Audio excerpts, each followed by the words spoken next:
What's going on, guys? Cecil here. So today I finally got my Xbox One and I've been playing Call of Duty Ghosts on it all day, so I thought I'd make a video sharing my thoughts and opinions about this console and telling you some of its features so that you could decide whether it's a good console or a bad console, whether you should buy it or not. First of all, the reason I got this console instead of PlayStation 4 is that all of my friends are getting Xbox One, so they always say you should buy what your friends are getting so that you could play with them multiplayer. What's the point from buying a console if you will not play it with your friends and you will be playing it alone? I mean, that's gonna be boring and kind of forever alone thing. So yeah, that's why I got the Xbox One. Now, off to the features. First of all, it works offline. This is the big one. Although initially planned to be always online, Microsoft has now changed it so that you only need a single patch to set up the console. After that, you can stay offline forever. You will, however, miss out on some of the more interesting features of the console and many of its games, although many online focused titles like Watch Dogs will also work offline. It can read your heart rate and your expression. The new version of Kinect that comes with every Xbox One is a vast improvement on the old one. It can track 6 people at once with sufficient detail that it can identify facial expressions, including who's paying attention and who's not, and heart rate.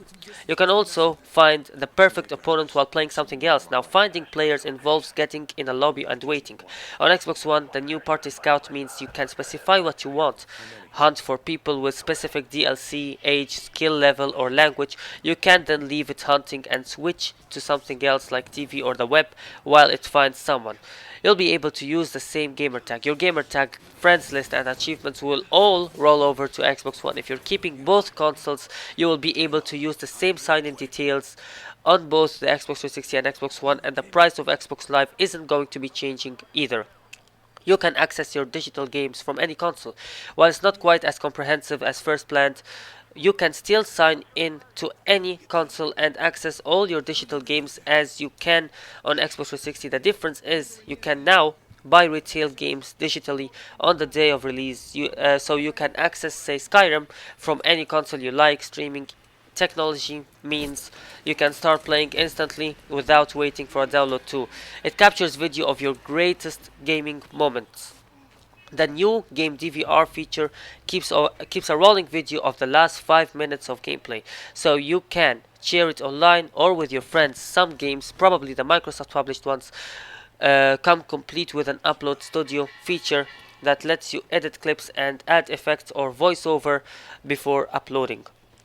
Trolls are filtered out. An update to Xbox 360's rather tired 5-star reputation system means that persistently unpleasant people are filtered out so that they can only play with each other. A fitting punishment, we're sure you will agree.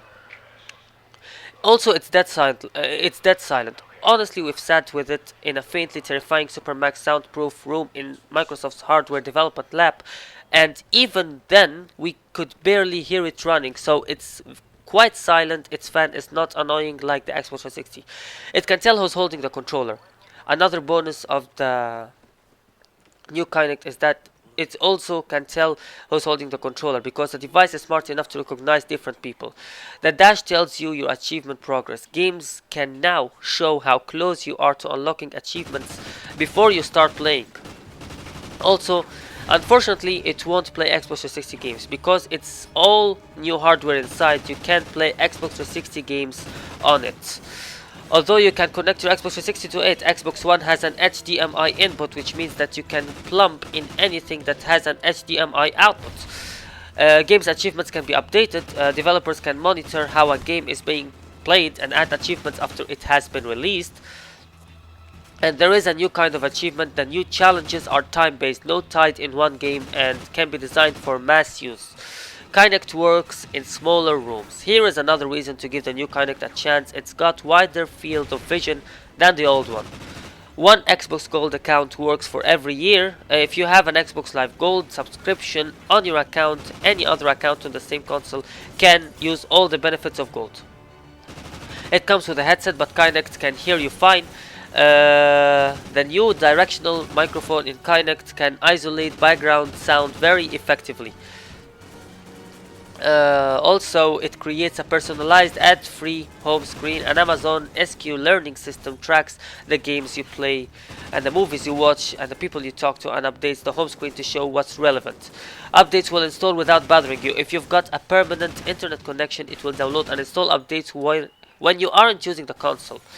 And you can have over 1,000 people in your friend list and counting. The new cloud-powered live means that there is no hard limits as on Xbox 360, and it's got 20 exclusive games and counting. The current list of Xbox One exclusives including Dead Rising 3, Forza 5, Kind Sports Rivals, Killer Instinct, whatever. All these exclusives are pretty cool. Achievements give more than gamer score. Completing activities can also grant you things like artwork, map unlocks, character unlocks, or in-game items. You can still create your own custom soundtracks. A small but important point: this has been part of Xbox gaming since the very beginning, and we'd hate to miss it. It will automatically recognize you even in your friend's house. Kinect will recognize your face and sign you in on your own gamer tag, so you don't have to pick it from a list. It turns on at the sound of your voice. The system is designed to be always on in a low power state whenever it's not being used, which means you can activate it by just walking into the room and saying Xbox on. You can talk to it normally. On Xbox 360, before you are able to issue voice commands to the system, you have to wake Kinect up and then read a menu prompt off a screen. It's not a region locked. You can play any game from any country, assuming the game's publisher hasn't restricted it. And Smart Glass is fast enough to work as a game controller.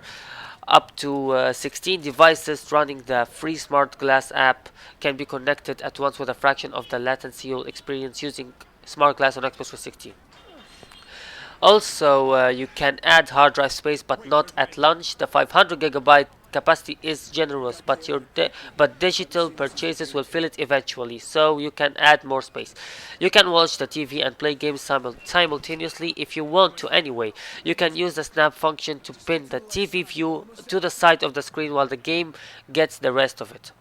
It extends to your phone or tablet for free. Smart Glass is already available for Xbox 360. You can use it to control the interface or to type text messages. You can chat as you play. Built-in Skype video and voice calls can be answered or ignored as you play games. Probably best to leave it on the voice only. For those long family chats mid-cod. And you can stream games as you play. Built-in support for Twitch TV means you can stream any game live to viewers online and watch others in kind. Though you will only be able to view streams at launch, Microsoft will update the app to support the broadcasting later. These are all the features that I can think of right now that I've figured out since I bought the Xbox One, and I believe that it's a very good console. As for the power, the PlayStation 4 is slightly more powerful than the Xbox One, but it's very small difference of power. It's like the difference between the GTX 660 and GTX 760. Very small difference. If you understand the graphics cards and the PC gaming, if you are a PC gamer, you will understand that the difference between those two graphics cards is not that much. So imagine the difference between the power is the same exact difference between the Xbox One and PlayStation 4. And then again, if we're talking about the power, the Steam box is gonna be more powerful than both of them combined, and the PC will still be the master race after all that. No matter what they do to the consoles, the PC will always be much more powerful and much more stronger because it's endless. Because it can be customized forever. You can change the graphics card and the gigabyte RAM forever on the PC. So yeah, this will always be the master race in gaming.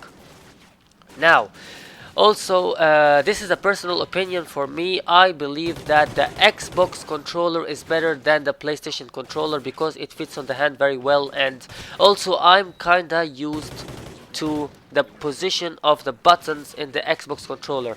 Like, I'm used to the fact that the X is on the left, but when the X is on the bottom, it's kind of confusing for me, and I've experienced this issue a lot while playing The Last of Us and Beyond Two Souls and Uncharted 3. I've always been experiencing that issue when he asks for pressing X, so yeah, that's also one thing about it. And like I said, the main reason I bought Xbox One instead of PlayStation 4 is that most of my friends are getting it.